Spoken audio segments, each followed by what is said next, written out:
recording this, and we are with John London. Which one? Perfect, London, just like the city in England. Wow, okay, great. So we did a conversation in this episode with a rapper, Şanlışer, and you were in that video for like 10 minutes, but in the comment section, everybody wanted me to do a talk show with you, and just with you, because the subjects are so perfect with our channel, you know, dying, living, the value of life. Commonly I talked about this subject, so thank you for coming again. You're welcome. I'm honored to be invited. Thank you. Oh, thank you, I'm honored. So we did a little chat about this, your book especially, and we were just I just randomly chatted with you. I just chose you from your picture, and it was a perfect conversation. It was so interesting and valuable for me. So maybe we can talk about your job and your background and how did this happen. You interviewed with Dalai Lama, and it's a very interesting and great thing for us. Well, thank you. Of course, it was interesting for me too. First off, you said, tell me about your job. I don't have a job. I'm lucky. I'm retired, but I am a writer, and I have also been a Protestant clergyman, a Protestant pastor in the past. And so you mentioned the Dalai Lama. Yeah. I was fortunate enough to have a friend of a friend who knew the Dalai Lama, and he... You have a great network then, by the way. Boy, I do. So he said, John, he says, you should go to India and spend time with the Dalai Lama. He says, not to become a Buddhist, he says, but just to find out from him what there is in Buddhism that you might be able to use in your own life. Yeah. And I said, sure, go talk to the Dalai Lama, and how are we going to do that? He says, I'll arrange it. I said, what? Wow. So I said, okay, when do we go? Okay, and so off I went. Wow, And but before that, you were doing that hospice thing. Immediately before then, I was just a church pastor in Chicago. Okay. Okay, and but my time at that particular church was almost over. So normally, what one would do then is just ask for an assignment at another church. But I decided, okay. I'm in between things now. I have no excuse not to go to India. Yeah. So I went. Yeah. And you were talking. We'll talk about this more later. But you were talking about how you usually talk about the kinds of things that you found were also in my book. And somebody recently, maybe it was even you, somebody recently asked me, what advice do you have for people, John? Yeah, and it was me. Oh, shoot. It was me. I asked for a tagline. Yeah, that's right. It was small one. Since then, thank you for asking me that, because since then, I have realized I am asked that question often. They word it differently, but they're basically asking the same thing. And I've come to something I hadn't thought about. And that was, if I have a quick little tagline to give to somebody about what they should do in life, yeah, it is embrace opportunities. And by that I mean, we all are offered opportunities in life. Yeah. And most of them we pass on. Yeah, we just say, don't see. I'm too busy, I can't do that. Or, no, I'm not qualified for that. Yeah, or that's not me. Or simple one is like, I can't afford that. Okay. Yeah. But I've had a lot of great opportunities in my life. And a lot of them are simply a result of me being offered an opportunity and me not hesitating and saying, okay, I'll do that. Yeah, it's great. Every one of those has changed my life. But you know, you told me some beautiful stuff last time, like understanding the value of things, understanding the things that are not valuable for us, or we just overrate some stuff in our lives, I think.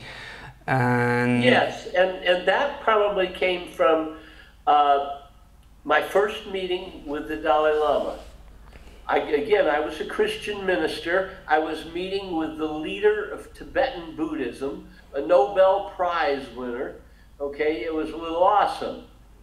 So I asked him what I thought would be, the kind of question you would ask as an interviewer.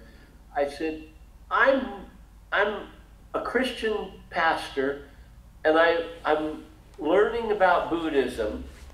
Buddhism is a big subject. yeah. Where should I start? And the Dalai Lama said, learn all you can about emptiness. Emptiness. Emptiness. It's perfect. I didn't know too much what he meant then. So that started my homework, and I've been learning ever since, and I am still trying to learn more about emptiness. You know, I was thinking about something very similar. Sorry, I'm just interrupting you, but I was thinking about something very similar. Like, we understand the value of an art just in emptiness. If we just pulled all the paints, all the art stuff in the same wall, we don't understand the value of it. So I just read a sentence about it. So it says, you need an emptiness to understand the value of something. You just need to isolate this art piece or a thought in an empty wall, and then you look at it and you can understand it more. So you need a lot of emptiness to understand the value of anything. So it just matches perfectly with what you say.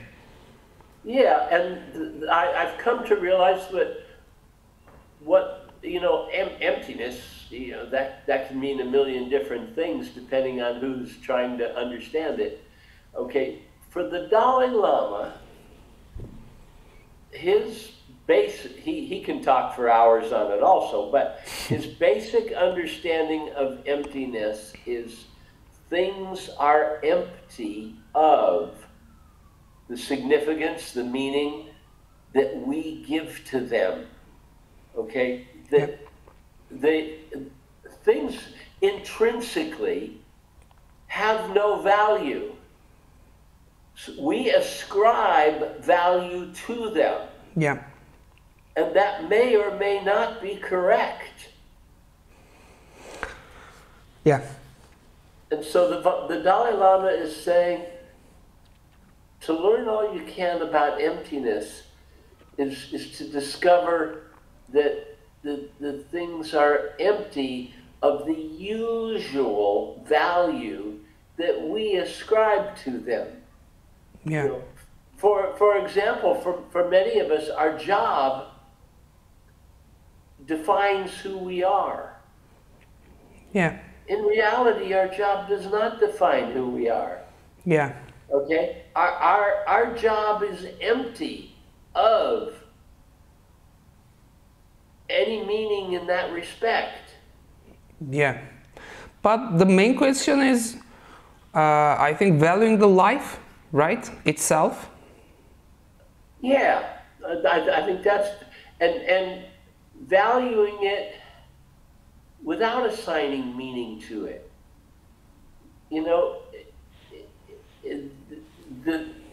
The Dalai Lama, again, argues that everything is empty of all the stuff that we dump on it. Okay, so life, for example, there couldn't be anything that's more meaningful. But the meanings that we usually ascribe to quote unquote life, Yeah. are usually all wrong. So we do ourselves a favor by trying to empty ourselves of our understanding of life. And that leaves us free to look for what might be the real understanding of life, So, the real meaning of life. so was it a life-changing experience or thought for you? Did it change anything? Yeah? Oh yeah. And he I mean, the way he worded it, learn all you can about emptiness. What did you learn about Ever since that day is more than 10 years ago, ever since that day, I've been trying to learn more. And you're asking me, what is it? You know what? I can't give you a good reason because it's empty of all of those things. So if I try to define it, then I'm missing the point. The point is we can't define it. Yeah. But what we can do is we can be critical of our false understanding. We can say, okay, I think life is this. Then we need to step back and say, but I'm wrong. Yeah. So maybe I can link it to another object of yours. The thing we talked about it in the last conversation. The job you do for the hospice, you know, being there for people who is about to die. And are you using this philosophy with these people? The emptiness, does it work on them, or maybe it gets harder in this period of dying? Probably if I were talking to a hospice patient. What is the approach, first approach? The Dalai Lama's guidance for me, learn all you can about emptiness, probably helps me in that situation. Mm-hmm. But it's not probably something I would lift up to a hospice patient. I don't know how helpful it would be to a hospice patient at that point. Okay? I think it informs my interaction with somebody that I'm with at that time. You know, as I'm talking to someone who is dying, yeah, I'm constantly reevaluating my understanding of what death is, what life is, and what my relationship to that person is. Yeah, but so does it happen? Lama's advice to me at that moment is to let go of all of my pre-learned everything. Yeah, that's right. And just be really, really open to this interaction. So can you do it? What am I learning from it? And your question was sort of what do I have to offer the other person? Well,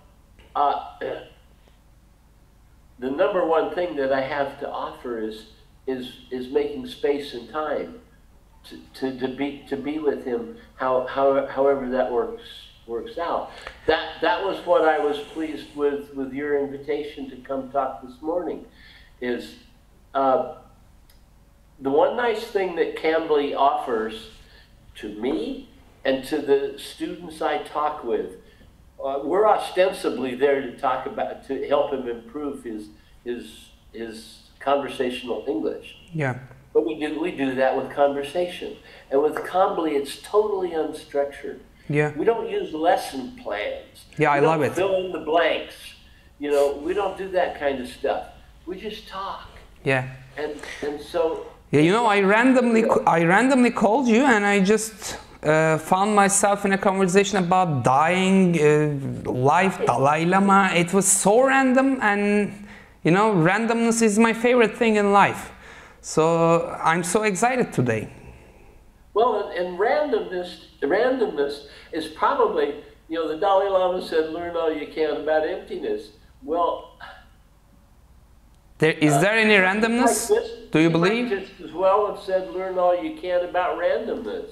Yeah, yeah, it can be changed. Do you believe in randomness, by the way? Say again? Do you believe in randomness, or do you believe in the purpose? Absolutely. Yeah? Absolutely. When I just said to you earlier, my latest advice to people is embrace opportunity. Well, opportunity is totally random, okay? Yeah. And it's random in a couple of ways. We have no control over, well, maybe some, control over the opportunities that we are offered in life. Yeah. Okay. And But so you believe in free will, but I'm just curious about your background because you studied theology. I know you're not that hard believer, or you, as you said, but I didn't air it, I think. Jesus freaks. I'm not one of the Jesus freaks, you said. So, so I try to understand your approach to life. You know, as you said before, you said, I try to maybe forget everything I know to understand the guy or girl in hospice. So you have to unlearn everything, you know, and you have to find the best approach, the best way. Can you do it? Can you do it with all the stuff you learned in university, all your profession? Is it so easy to do that? My university, my seminary education taught me a lot. Really did teach me a lot. But it was non-dogmatic. My denomination is the United Church of Christ. And it's often called the UCC. If you look it up, do a little random, Google search, you'll find it's very liberal. Okay, there are some very important figures in the world who were UCC pastors, and education is important, so forth.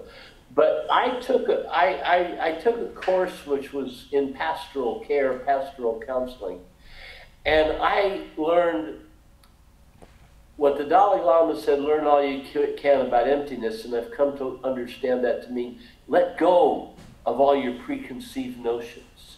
Yeah. Okay. Well, I did that too when I was taking a course in how to deal with patients in the hospital, which ultimately became hospice patients, but it's true of any patient in the hospital. And I came to realize that I was walking into the hospital room to introduce myself to a new patient. Yeah. And I was doing so thinking it was my job to make that patient feel good. He was in a really, really bad situation. And I thought it was my job to make him feel better. Yeah. Wrong. It was my job to listen. Listen. Yeah. And that goes again to what I said, look for opportunities, embrace opportunities.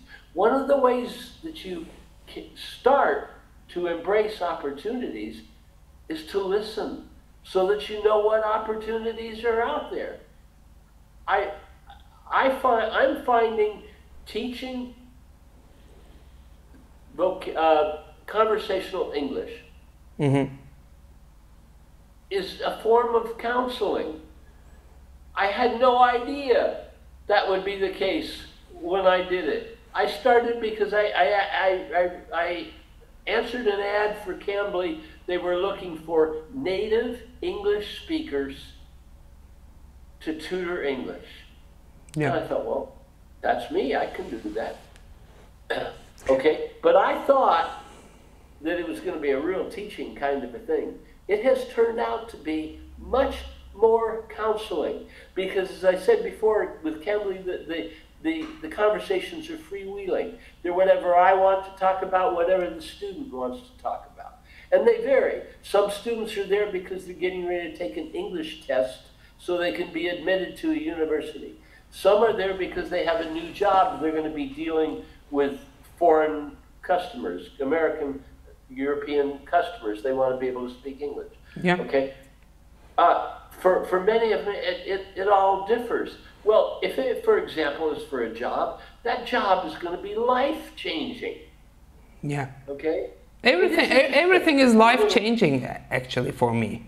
Right. Right. Every decision you do just changes your life. You've already discovered the meaning of life. Thank you. But most people, if they were to look at tutoring English, Yeah. I tell people now, I tutor English, and you can tell by their response that they already have a preconceived notion of what happens when I teach English. Yeah. And they're wrong. I was wrong, okay? I learn so much more than the student does. Yeah, I can imagine. I can imagine. But you know, I want to go back to the psychology of this hospice, I don't know, area, maybe. Yeah. Because, you know, I have a perfect example for, I think it's perfect, example of what you said just right now. You said, I was wrong. I just needed to listen. That you just summarize your awakening like that? Is it true? Yes. Yeah. Yes. I learned that I needed to empty myself of my understanding of what it was to provide pastoral care in a hospital setting. I had it wrong. And as soon as if I went into that room thinking it was my job to make the patient feel better, Yeah. I was downplaying, I was devaluating what he was actually feeling. I was not respecting what he was feeling. In so many words, I was saying whatever he was feeling, I was assuming he was feeling bad, whatever he was feeling was wrong. He should be feeling something else. Yeah. You know, there is this... So I needed to empty myself of that. I was wrong. Yeah, I got it. I'm just trying to get deeper on that because it deeply interests me. Like there's this story in the book of Life and Death of Tibet. There's this story, you know, a woman, she's in a hospice and her daughter comes every day, and she assumes that she has to recreate the happiest moments of their life together. So they're spending creative time, some happy stories, and the woman in hospice looks fine. Yeah, she laughs all day, she looks happy, but when the daughter leaves, she just gets depressed, she starts crying a lot in the nights because the approach is wrong.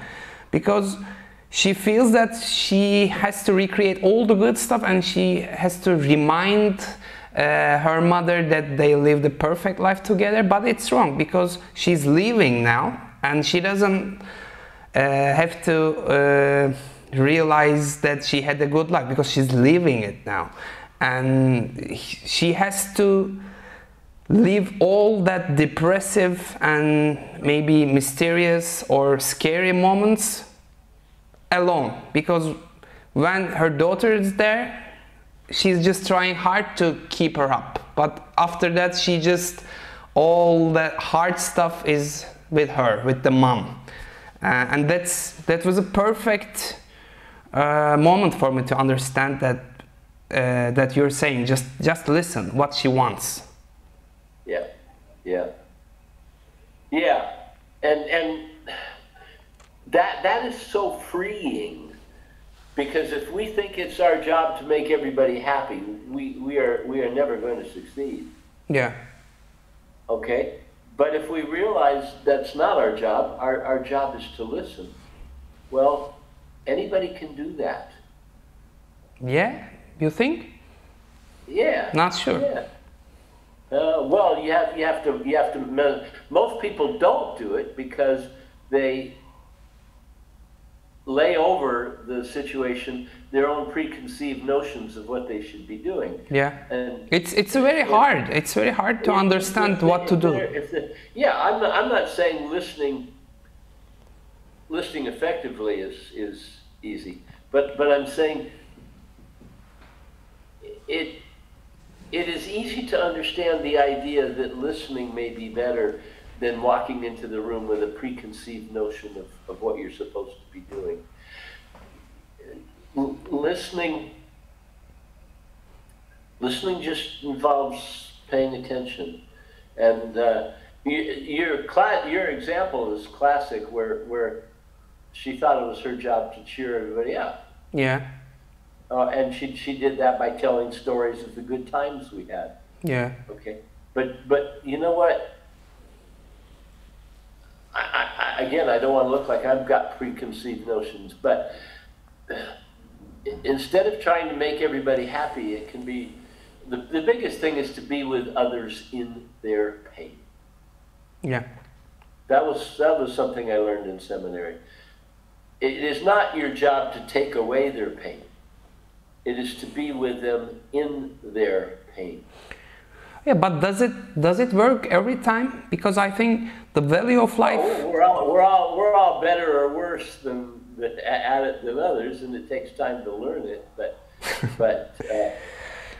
you know, doesn't it depend on the culture? Because maybe I'm talking about my culture, Turkey, or any Middle Eastern or Eastern culture. Our life is dependent, you know, it's not so valuable. In this kind of geographies, we live for our families, for honor, for a lot of stuff, not for ourselves mostly. So in the end, does it feel the same? Maybe is it hard to approach to a hospice that doesn't have a meaning of life, he didn't do anything for her or his life, he's just living in a cultural suppress or something? Is it going to work again on her or him too? I don't know. I don't know. I think again, this idea of, you know, sorry, working on understanding emptiness. You're describing the cultural milieu that we live in. And it doesn't matter that Turkeys may be different to the United States. And I have the opportunity to view every day the difference between Colombia and the United States. Yeah, that's why I'm asking. A Latino Colombia and the United States are so different in many ways. But of course there are many similarities too. But I think again that it's like this idea of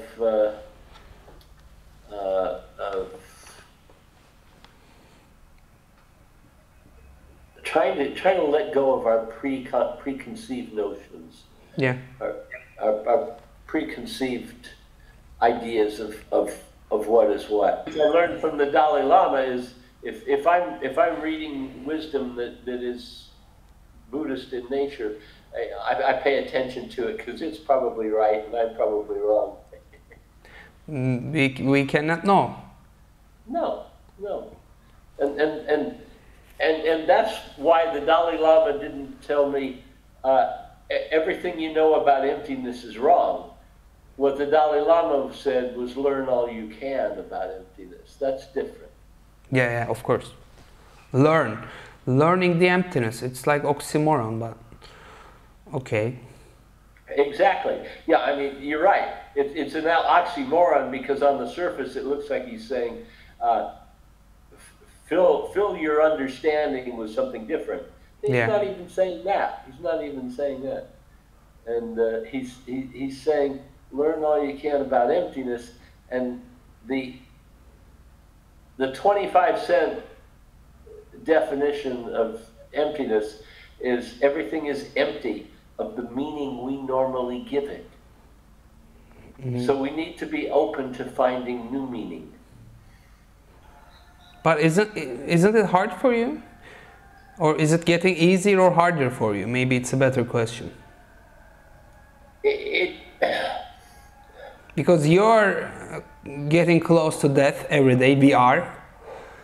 And you know that you're going to leave that moment too. And you experienced it a lot. So how does it affect your expectations? Oh, that's a good question. I guess because I've struggled with it already in a more professional setting. I don't. The interesting thing, because I have thought about it recently. Okay, I don't know if we talked about it at my age, but I'm 74 years old. I'm currently planning my 75th birthday party. Mm-hmm. It's coming up in less than 6 months. 75 years. That to me sounds old. And I look at it and I reflect, shoot, that's weird because I don't feel old. Okay, physically and mentally I don't feel old. But I will grant you that 75 years old. No, it's too much. I don't say it's too old, but it's too much for me. You know, sometimes I just wake up and I'm 35 and I say, what will I do more? I learned everything. I learned walking, reading, writing, and I learned the hardest things in the first 20 years of my life, and now maybe I have 35 or 40, and sometimes I just wake up, okay, there's too much time left. What will we do? Well, I find myself looking at those questions more now also, but I don't struggle very hard with the answer. So I have traveled all around the world. I've been to more than 30 countries. I've lived in 5 or 6 different countries. And I find myself now not terribly interested in traveling. You know, a lot of people talk about their bucket list. Well, I've done most of the things on my bucket list. So right now I've become much more of an observer. You know, I ask myself, okay, maybe I've got plus or minus 10 years left in my life. Okay, so I ask myself, what should I be doing with that time? Yeah. And I'm now falling back on the first thing I said to you this evening, this afternoon. What is that? Is